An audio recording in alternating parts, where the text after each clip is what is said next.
I'm Christine Frizzau in Washington, where the lawsuits are piling up. 65 days in office, and President Trump is facing at least 137 legal challenges to his actions. Now a face-off between those accusing the White House of massive overreach and those who say, quote, activist judges are standing in the way of the president's priorities. I'm going to sign this one.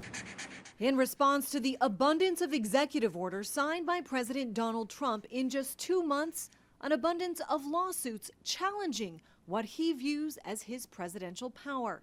In many cases, they're filed by Democrats with federal judges they see as like-minded, a practice that's been used by both parties. Activist judges are a serious threat to our system.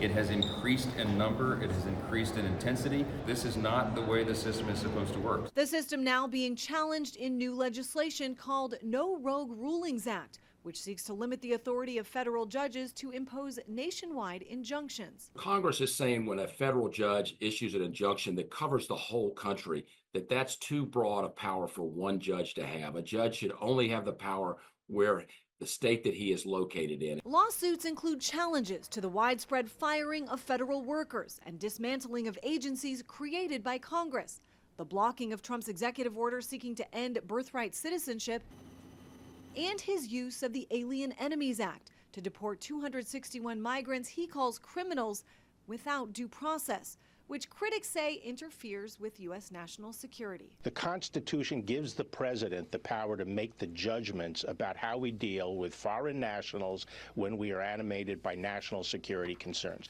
It's his call, not a district court judge's call. But others argue there is a valid reason for the long list of lawsuits, that Trump has time and time again pushed the limits of presidential power. On the 250th anniversary of our overthrow of a king, Congress needs to step in and say that the presidency has become too powerful. We've got to look at the abuse of emergency authorities, the abuse of tariff authorities, the abuse of domestic law enforcement authorities. President Donald Trump laying bare the reality that democracy can be messy, raising questions about the Constitution and our laws nearly every day.